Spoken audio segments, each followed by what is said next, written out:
A esta hora, el encuentro que esperabas. Encuentro con la ciencia con Modesto Montoya.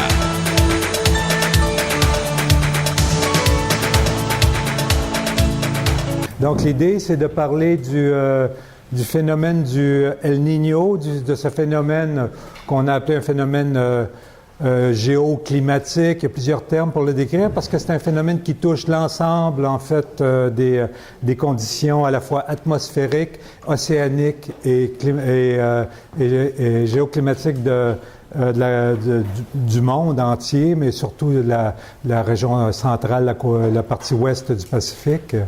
Je vais plutôt utiliser le terme océano-climatique comme phénomène. D'accord? Donc, on va regarder un peu comment le Niño, ou du moins comment ce phénomène aurait pu s'inscrire, si vous voulez, dans le passé du Pérou ancien. Donc, le Niño est connu aussi sur le terme de El Niño Southern Oscillation, ou l'oscillation australe du Niño. C'est un courant c'est un courant chaud qui traverse plus ou moins, de façon plus ou moins périodique, l'océan Pacifique d'ouest en est. Et on a ici une récréation du phénomène du Niño, et ce qu'on voit en blanc et en rouge ici, c'est le courant chaud qui graduellement vient frapper la côte d'Amérique du Sud, et vous voyez à travers les différents mois, comment ce courant énorme va graduellement migrer vers le nord et migrer vers le sud presque jusqu'au Chili, et éventuellement va être remplacé par le courant froid. Donc c'est un phénomène évidemment énorme, c'est un monstre. Le courant du Niño est un courant d'eau chaude qui déplace à la fois non seulement beaucoup d'eau chaude, mais aussi énormément d'énergie. Donc c'est un système qui va renverser complètement les conditions écologiques de la côte nord du Pérou. Par exemple, le courant de Humboldt qui, lui, voyage du sud vers le nord, va être graduellement déplacé de la côte, il va être repoussé vers la mer, et ce courant, lui, qui vient du nord vers le sud, va le remplacer, parce que les masses d'eau chaude et d'eau froide dans l'océan, en fait, c'est un peu comme de l'huile et de l'eau, elles ne se mélangent pas facilement, elles se déplacent finalement. Donc, ça va entraîner toute une série de conséquences.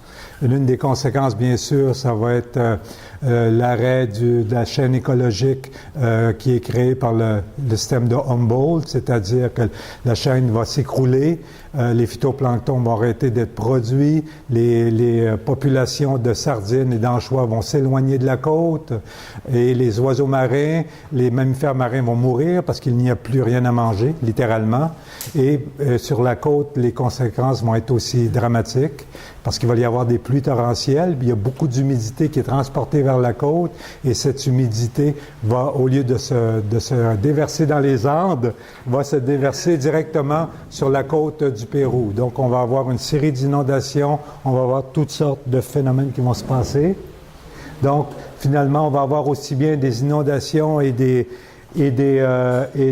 phénomènes de glissement de terrain au Pérou, surtout un peu partout, mais surtout sur la côte nord du Pérou.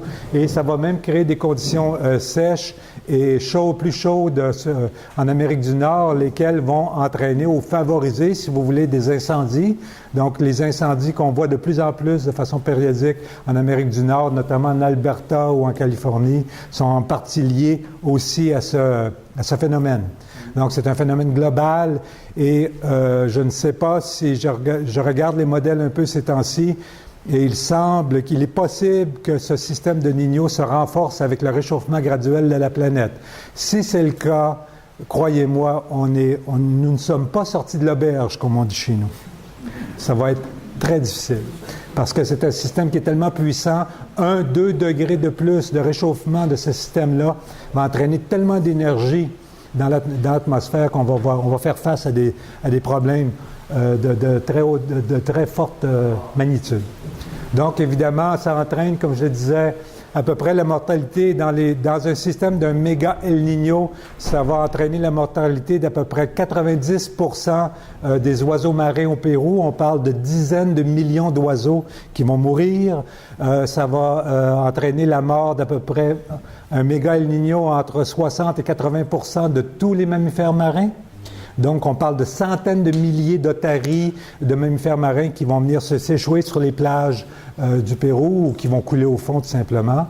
Ce courant aussi va être accompagné de nouvelles espèces marines qui vont remplacer littéralement les espèces qu'on retrouve habituellement sur la côte du Pérou. Donc, on voit arriver des étrangers, des immigrants qui suivent le courant océanique du Niño. Il y a plusieurs espèces, mais il y a parmi les espèces les plus spectaculaires, il y a la tortue lutte, la fameuse, le reptile le plus grand, le plus gros de la planète. Il y a des crabes nageurs qui ont les pattes antérieures adaptées aplaties, ce qui leur permet de nager. Il y a des raies, la raie manta, la raie aigle qui vont accompagner le courant. Donc, à mesure qu'il y a les crustacés disparaissent de la côte, les crustacés locaux meurent par millions, ils sont aussi remplacés par des crustacés comme le crabe nageur qui est un charognard qui va venir sur les plages pour manger, en fait, ce qui est laissé autour. Donc, finalement, c'est un événement, comme je disais, dévastateur en partie. C'est lié, ça a mené en archéologie à une approche qu'on trouve ailleurs aussi, une approche qu'on appelle le catastrophisme, c'est-à-dire cette idée que peut-être les changements culturels, dans certains cas, pourraient être marqués ou du moins favorisés par des changements drastiques dans le milieu écologique d'une région donnée.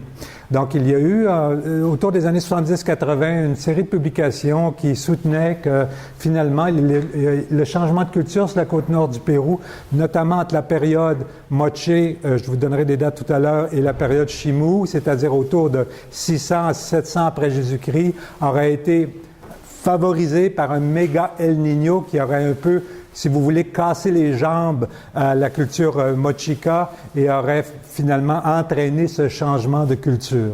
Donc, une idée un peu de catastrophisme. C'est une idée que moi, je n'ai jamais vraiment aimée. Je ne crois pas beaucoup au modèle unique d'un changement de culture. Les systèmes culturels sont trop complexes et ont les reins absolument plus solides que cela. Donc, la question est vraiment celle-ci. Quel est le rapport entretenu entre les sociétés anciennes et de sévères changements climatiques? Bien sûr, on pourrait réfléchir pour ce qui va nous arriver à nous aussi, parce que des changements climatiques, on va en avoir de très sévères, comme vous le savez.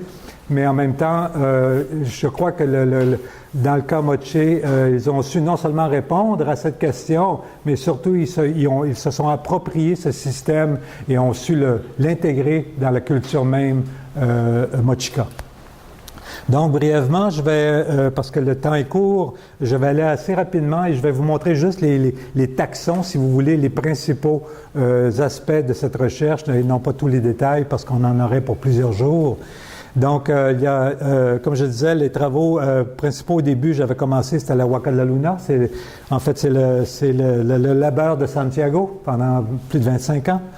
Et puis, il y a plusieurs sites mochica, mais les sites que je montre ici sont seulement certains des sites principaux.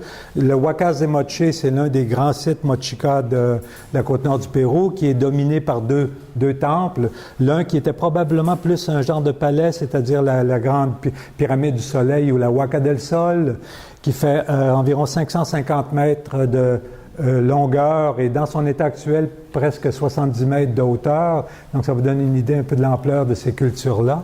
Et au pied d'une colline qui s'appelle le Cerro Blanco, il y a la Huaca de la Luna, la pyramide de la Lune. Le mot lune et soleil, ça ne veut rien dire. Ce sont des termes qui sont apparus tardivement dans les dénominations de ces Huacas. D'accord? Donc, par exemple, l'historien Zeballos Quiñones, qui était un bon ami à moi, mais qui est décédé il y a déjà longtemps. Lui, il travaillait à Trujillo et il avait trouvé que dans les documents les plus anciens, cette Huaca s'appelait Capusaïda. Mais on ne sait pas ce que ça veut dire exactement, ce terme. Donc, la Huaca de la Luna est encore en fouille depuis plusieurs années. On y a trouvé des choses spectaculaires, entre autres des murales polychromes, des lieux de sacrifice. C'est un sujet qui, moi, m'a touché plus directement sur ce site.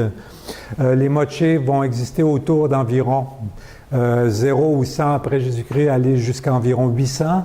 Et effectivement, ils seront remplacés au sud par un mouvement culturel qui est issu de la jambe gauche des Moche, je dirais, qu'on va appeler les Chimú. Et au nord de la jambe droite des Moche, ça sera la culture Lambayeque. En fait, je ne crois pas qu'il y a eu vraiment un collapse des Moche. Je crois en fait que ce système, parce qu'on parle d'un système, c'est un système qui est devenu très complexe et à un moment donné, c'est scindé en deux sous-systèmes qui sont devenus les systèmes Chimú et Lambayeque. Donc, c'est un peu une forme c'est dans les systèmes complexes, on voit ces structures qui arrivent. Je crois que c'est ce qu'on voit sur la côte nord du Pérou.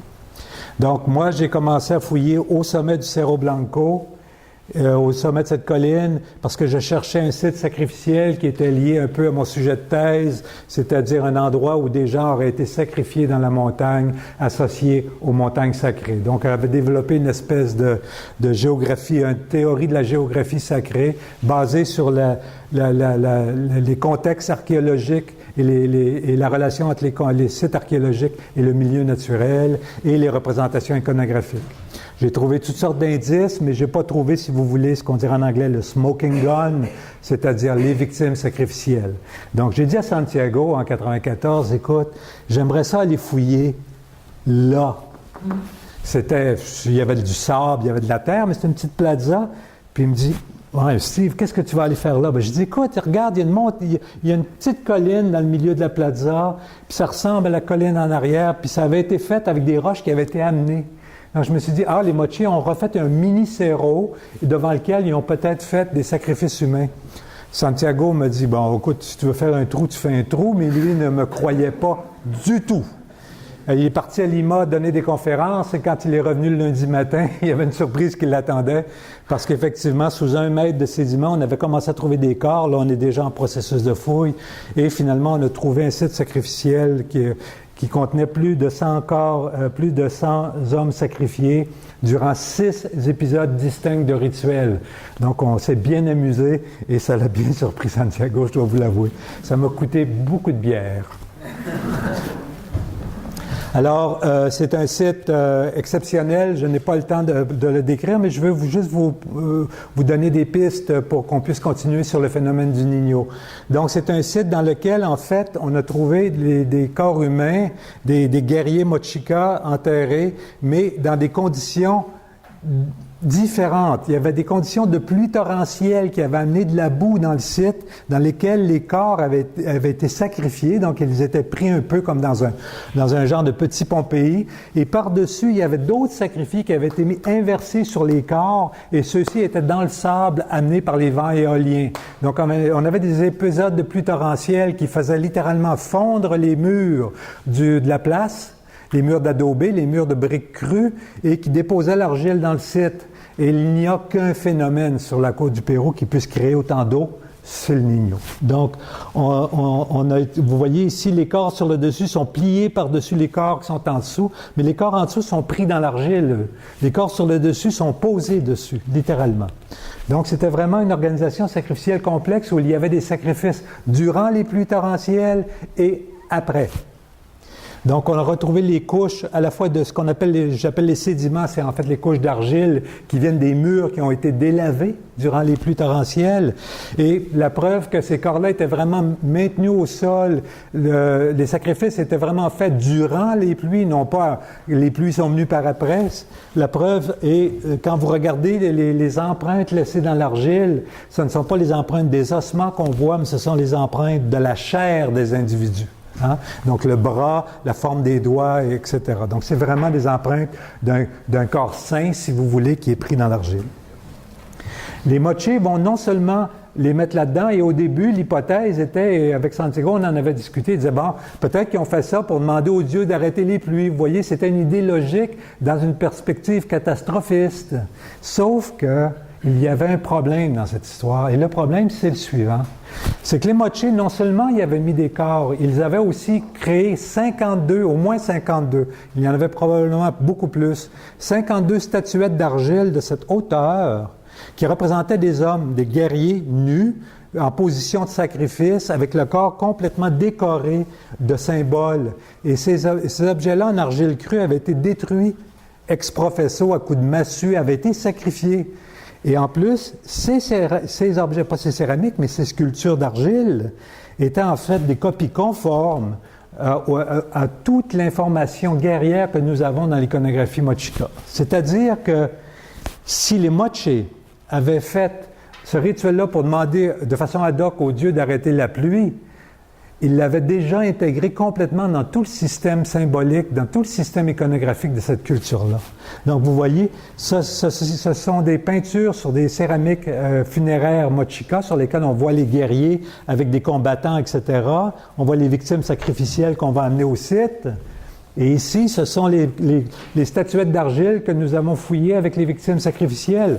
Et comme vous voyez, les mêmes dessins se retrouvent sur les céramiques ou se retrouvent sur les statues d'argile. Donc, il y avait un degré de contiguïté, si vous voulez, un degree of fitness, comme on dit en anglais, qui était absolu entre les deux. Donc, je me suis dit, il y a un problème, là. Le Niño n'est pas vraiment un truc qui arrive de façon ad hoc pour les Moche, c'est un truc qu'ils connaissent très bien. Parce qu'il ne faut pas oublier que ces céramiques-là ont été faites pendant 2, 3, 4 générations de temps. Donc, il y a un méga système derrière ça qui était en route, qui fonctionnait. Donc, je me suis comme rebrassé la tête, regardé les trucs, et on s'est mis à regarder aussi de plus près les offrandes qui avaient été laissées dans le site sacrificiel.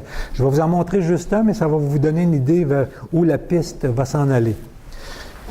Ici, vous avez un homme qui est sur le dos, dans lequel on a ouvert l'estomac pour lui placer une roche à l'intérieur du pelvis. Comme vous voyez, la roche, c'est un fragment qui a été pris de la fameuse petite montagne sacrée au milieu de la place. Mais ils ont pris la roche puis ils lui ont bien inséré à l'intérieur du pelvis parce que ce corps-là, lui, ils ont fait une cavité dans le mur et ils l'ont mis dans le mur de la place. Donc, ils l'avaient bien gardé à cet endroit-là.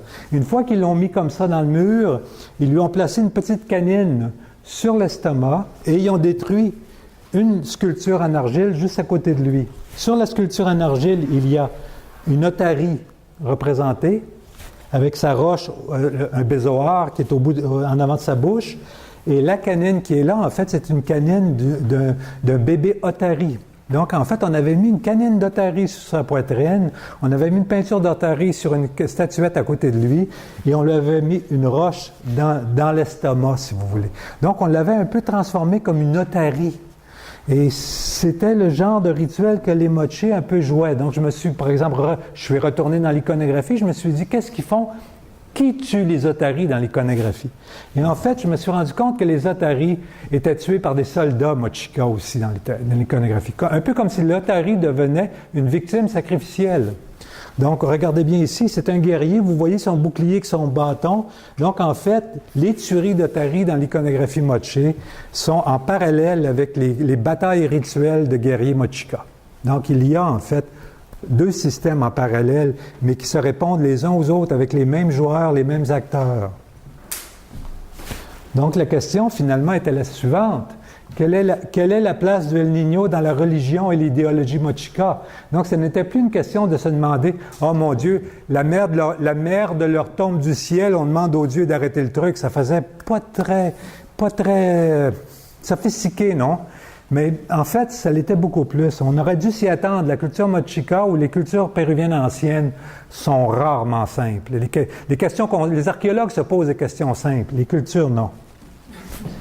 Donc, une solution est devenue un problème. Un problème, comme vous le savez en recherche, doit devenir une hypothèse, du moins dans la tradition nord-américaine dans laquelle j'ai été formé. Donc, ma première hypothèse était la suivante. La totalité des scènes reliées à la mer et la plupart de celles associées à la terre auraient été associées aux conditions du El Niño. Donc, j'ai essayé de dynamiser ce système pour pouvoir étudier l'iconographie. Donc, j'ai commencé à étudier tous les animaux, toutes les plantes, tous les animaux qui étaient présents sur la céramique et les regarder de façon dynamique, c'est-à-dire avec les rituels qui étaient performés, etc. J'avais déjà fait une thèse et une maîtrise sur le sujet de la céramique, donc je connaissais déjà les thèmes assez bien. Donc, dans un premier temps, essayer de démontrer si vraiment il y a une présence du Niño. Donc, le premier, c'était vraiment, est-ce qu'il y a des espèces animales qui sont non indigènes à la région mochica qui sont dans l'iconographie, c'est-à-dire des espèces qui viennent dans des conditions de El Niño, ce que j'appellerais des marqueurs écologiques. Et aussi, est-ce qu'il y a des changements de comportement et mortalité des espèces locales? Donc, autrement dit, est-ce qu'on peut regarder les deux dans l'iconographie? Et j'en suis venu à découper cela en 4 sous-sections, c'est-à-dire les espèces qui accompagnent le Niño, les espèces qui viennent de la région nord, vous verrez dans une seconde pourquoi de la région nord, c'est-à-dire la région sud de l'équateur ou la côte nord, extrême nord du Pérou, les espèces locales qui sont affectées comme les otaries ou les oiseaux marins, et les espèces locales qui, eux, gagnent au change. Parce qu'il y a beaucoup d'espèces locales que les conditions humides, la quantité de charogne qui se ramasse sur les plages vont leur donner beaucoup de nourriture, notamment les pieuvres. Certaines espèces charognards vont très bien profiter de cette manne, si vous voulez. Donc, ceux qui accompagnent le Niño, la liste est relativement pas très longue, mais quand même assez longue. Je ne vais pas tout montrer parce qu'il y a trop de matériel, mais je vais juste montrer quelques acteurs principaux qui viennent avec le courant du Niño et comment les moche les traduisent iconographiquement. Donc, l'un d'entre eux, c'est la raie aigle. Cette espèce-là, c'est Myliobaptis peruvianus. C'est une espèce qui arrive à l'occasion sans les conditions de Niño, mais elle est relativement rare. Durant les conditions de Niño, on les trouve souvent. Les pêcheurs péruviens vont l'attraper très souvent. L'une des plus grosses espèces va aussi apparaître dans le décor, c'est la raie manta, la fameuse grande raie. Et vous voyez ici une magnifique petite raie manta à la mochica, si vous voulez. Il va y avoir aussi ce que les Péruviens appellent le gatita, c'est une espèce de requin qui a un peu une tête assez curieuse. C'est pas une tête qui est filiforme avec le corps, c'est une tête qui ressemble un peu à une tête de bulldog, de chien. Grosse tête détachée, donc c'est assez représentatif. Il y a aussi une autre espèce qui est une espèce de requin, baleine, qui vient aussi, mais que je n'ai pas eu le temps de représenter. Il y a bien sûr les fameux crabes nageurs. Donc celui-là, on les reconnaît parce qu'ils ont la 5e paire de pattes arrière aplaties pour pouvoir nager. C'est une caractéristique des crabes nageurs. Les autres espèces n'en ont pas. Hein? Donc, vous voyez comment ils sont représentés, mais en même temps, les mochés, ils ne vont pas juste représenter le crabe nageur de façon générique, ils vont le représenter exactement au niveau de l'espèce elle-même. Donc, ces objets-là en or magnifiques qui sont des ornements nasals qui viennent de la tombe de la Mina, en fait, représentent des espèces très, très précises. Donc, vous pouvez vous imaginer que quand les gens voyaient le dirigeant, ils voyaient l'espèce animale qui était sur son nez. Ils ne disaient pas « Ah, c'est un crabe nageur ». Ils disaient « Ah, c'est telle espèce, c'est tel animal qui est représenté ». Donc, voici je n'ai pas remontré tout ça, mais les espèces qui accompagnent le Niño. Maintenant, ça va passer ça? Attendez, il ne bouge pas. Et voilà. Donc, l'autre phénomène du Niño aussi, quand je dis que ça vient de la région nord, l'autre groupe, c'est parce que quand le Niño se déplace, il vient de l'ouest, il vient de l'ouest vers l'est, mais en même temps, il pousse le courant de Humboldt, qui lui se déplace plutôt du sud vers le nord, il le pousse vers l'océan, il se déplace, et à ce moment-là, il remonte légèrement ici. Donc, en fait, ce courant-là, ça inverse en partie le courant océanique. Et c'est à ce moment-là que les mochés vont aussi se mettre à intégrer rituellement dans tout le système une série d'animaux qui sont en fait d'animaux et d'espèces qui sont du nord. Entre autres, ils vont intégrer les iguanes qu'on retrouve à la région de Tumbes et surtout, bien sûr, jusqu'à Guayaquil. On le voit ici en haut et l'iguane transporte un conque dans sa main qui est une espèce qui vient aussi du nord. Donc, le fameux conque va devenir non seulement une trompette pour les mochés, mais va aussi être l'objet duquel sort des êtres mochés aux attributs surnaturels, peut-être des dieux. Le conque va être représenté dans les scènes de guerre rituelles. Vous voyez, on revient, la boucle se fait tout le temps. On revient dans le système, dans le système sacrificiel, etc. Vous voyez, le conque ici va être aussi même montré dans une cérémonie que je n'aurai pas le temps de décrire, qui est très complexe, qui implique l'échange d'une coupe de sang qui s'appelle la cérémonie du sacrifice, et on voit au-dessus de la cérémonie du sacrifice quelqu'un qui joue du conque. Mais puisque ce coquillage qui est très gros, qui n'existait pas sur la côte du Pérou, dans la région Moche, est joué durant ce rituel, ben pour les Moche, c'est évident qu'eux, ils le savent d'où il vient le conque. Ils savent qu'ils viennent du nord complètement, qu'ils viennent de ce monde du Niño, si vous voulez. Donc la cérémonie du sacrifice est associée à cela. Les dirigeants vont se faire des colliers, des grands pectoraux avec les coquillages exotiques qui viennent du Nord. Vous voyez, pour toujours se le remettre sur eux, pour dire aux gens, je suis du Niño, je suis du Nord. Le Niño, c'est moi. Donc, la région Nord, voici ce qui est représenté rapidement. Et maintenant, les espèces qui sont affectées par le Niño, il y en a plusieurs, mais je vais juste vous en montrer quelques-unes. Les oiseaux marins, donc on va voir des représentations où il y a des oiseaux marins qui sont morts, littéralement représentés sur les céramiques. On va voir aussi le marqueur écologique de l'arrêt aigle qui est au milieu. Vous voyez, l'espèce qui arrive, donc qui marque un peu la scène. Et de l'autre côté, une otarie avec l'œil fermé qui est morte aussi. Donc, vous voyez, la condition du Niño, les deux animaux morts de chaque côté, tués par le Niño, avec l'arrêt au milieu qui marque l'association. Et là, celui-là, c'est juste parce que je l'aime que je vais vous le montrer, mais il est décimé par le Niño, c'est le pingouin de Humboldt. Mais je le trouve juste mignon parce qu'il est très peu représenté. Mais en fait, les pingouins vont devenir affamés. Ils n'ont plus rien à manger sur les îles à guano. Donc, ils vont venir sur la côte. Ils vont essayer de manger au travers des roches, mais ils vont crever largement. Et les mochis le représentent aussi. Donc, voici quelques-unes des espèces qui sont affectées par le Niño. La liste est beaucoup plus longue, bien sûr. Et il y a tout un groupe maintenant qui gagne le jackpot, comme on dit chez nous, qui vont en fait profiter des conditions du Niño, et c'est ceux que j'appelle facilités par le Niño. Par exemple, le condor des Andes, il y a quelques petites populations locales actuellement connues du condor des Andes sur la côte, mais il y en a très peu. Mais le condor des Andes va quelquefois descendre lors des époques de Niño sur la côte. Probablement que les conditions écologiques qui se produisent durant le Niño sont assez puissantes pour aussi avoir ont un impact dans les Andes et stimulent, si vous voulez, ces condors à descendre sur la côte pour venir manger, parce que c'est un investissement considérable. Il y a même des informations selon lesquelles certaines populations de condors sur la côte attendaient les époques de Niño pour se reproduire. Donc, ils voulaient s'assurer, en fait, que la reproduction serait assurée par l'abondance de carcasses qu'on retrouve. Donc, le condor, qui est un animal, évidemment, qui est l'un des oiseaux les plus gros au monde, vont venir sur la côte, vont apparaître sur la côte durant les époques de Niño, vont venir, comme vous voyez ici, même être associés avec des carcasses d'otaries, donc ils viennent manger des otaries.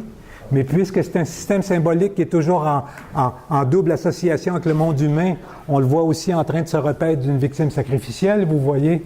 Mais dans le site sacrificiel, la victime sacrificielle était une otarie symbolique. Vous voyez, tout se recoupe. La pieuvre va être extrêmement importante pour les Moche. Ça va être un des emblèmes du pouvoir par excellence. Il y a une trilogie du pouvoir et ces trois animaux qui profitent toujours du Niño. La pieuvre, le hibou et l'araignée, des espèces précises. Par contre, je n'irai pas dans les détails, malheureusement. Et on les retrouve toutes les trois bien représentées. Donc, on voit ici la pieuvre sur le dessus. On voit l'arrêt aigle qui est le marqueur écologique, encore une fois. Encore 5 minutes. Et puis, attendez, mon truc se promène. Et évidemment, la Huaca de la Luna au centre, vous avez l'être pieuvre avec les tentacules un peu raccourcis dans ce cas-là, qui est vraiment un des grands symboles du pouvoir. Bien sûr, hibou, araignée, pieuvre touchent l'air, la terre, la mer. Hein? Donc, c'est le système au complet qui est touché. C'est ça le pouvoir. Le chef est partout. Et ça, c'est toute la liste des espèces que je ne peux pas vous montrer aujourd'hui, mais ça vous donne une idée jusqu'à quel point qu'on retrouve dans l'iconographie et qui sont associés à ce système symbolique. Et comme je vous disais, une fois que vous avez décodé ce truc-là et qu'on regarde les artifices du pouvoir, c'est-à-dire les objets parure du pouvoir, parce que tous les objets que je vais vous montrer, ce sont des objets que, soit que moi j'ai fouillé dans une tombe royale, soit que Walter Alva, mon collègue, a fouillé dans des tombes à Sipan, ou qui a été pillé dans des tombes royales, et tous les objets qui ont des animaux symboliques dessus sont des animaux de pouvoir largement associés aux Niños. Donc les chefs, les dirigeants, appelons-les les rois si vous voulez, ou les reines, se parent de ces éléments, de ces éléments symboliques. Donc, je vous ai déjà montré ces deux magnifiques objets de la tombe de Lamina, des objets absolument sublimissimes. Les yeux en haut sont en lapis lazuli, les yeux en bas sont en turquoise, donc il y a un jeu aussi de dualité là-dedans. Encore des objets superbes de Lamina, des ornements nasales, des narigueras, ici en haut de hibou, hein, l'oiseau dont je vous parlais, en forme de pieuvre ou en forme d'iguane et de centipède. Une partie d'un diadème en forme de hibou. Un diadème magnifique, très complexe, où il y a des éléments de pieuvre et d'hippocampe. Je n'ai pas eu le temps de vous le montrer, mais ça, c'est une magnifique hippocampe qui est ici, qui vient durant les époques de Niños. Un des objets les plus spectaculaires que je connaisse, c'est le fameux diadème de Lamina en tentacules de poulpe, terminé par des têtes de poisson-chat, une espèce d'eau douce, mais qui se multiplie durant les époques de Niños, avec des griffes de hibou. Donc, c'est le hibou, la pieuvre, le poisson-chat.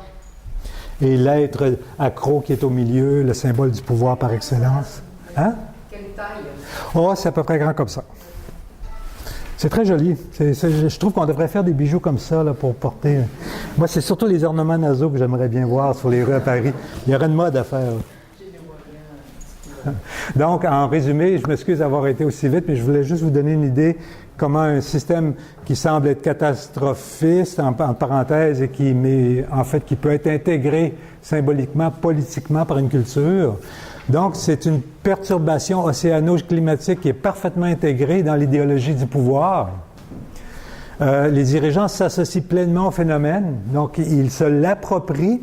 Ça fait du sens, parce que un Niño, si vous le laissez au peuple décider quoi faire avec, vous risquez de payer très cher, vous allez voir dans une seconde. Et c'est le fruit aussi d'une stratégie idéologique qui signale une étroite relation entre le pouvoir mochica et les forces créatrices du Niño. Un Niño, c'est vrai que ça détruit, mais aussi un Niño, c'est quelque chose qui génère énormément d'humidité sur la côte, qui génère aussi beaucoup de reproduction au niveau des plantes. Je pensais à vous aujourd'hui avec votre conférence. J'aurais aimé vous parler du Niño et de la région nord du Pérou, parce qu'évidemment, quand le Niño arrive quelques mois avant, tout devient vert sur la côte nord du Pérou. C'est spectaculaire. Les conséquences de ne pas bien contrôler un phénomène géoclimatique de ce type-là sont, par exemple, ici bien illustrés, si vous voulez. Je prends deux dirigeants américains parce que j'ai malheureusement vécu 10 ans au Texas. Mais George Bush, quand Katrina a frappé, j'étais à l'Université du Texas à l'époque, lui était resté dans son ranch pour ses vacances pendant 29 jours. Et vers la fin, ses conseillers lui ont dit, écoute, il faut absolument que tu ailles à la Nouvelle-Orléans. Ça va vraiment te coûter cher politiquement. C'est une catastrophe.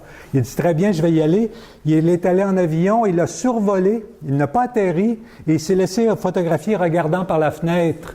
Et ceci a marqué la fin de son mandat comme président. Et il a perdu ses élections en large partie à cause de cette photo-là. Donc, vous voyez, il n'a pas su comment régler la perturbation. Et ici, c'est évidemment à Puerto Rico. Hein, vous vous en rappelez l'année passée, notre cher ami Trump qui lançait des rouleaux de papier essuie-tout dans la foule à Puerto Rico. Ça aussi, ça a été très mal reçu. C'est-à-dire que finalement, il est très important de bien savoir comment se comporter et surtout comment le pouvoir doit s'approprier des événements aussi dangereux. C'est une photo du cimetière de Trujillo. Et une photo aussi des événements qui se passent en Indonésie quand un Niño se déplace, c'est-à-dire une sécheresse qui apparaît en Indonésie à ce moment-là et dans la région nord de l'Australie. Et c'est les conséquences du même phénomène. Je vous remercie beaucoup.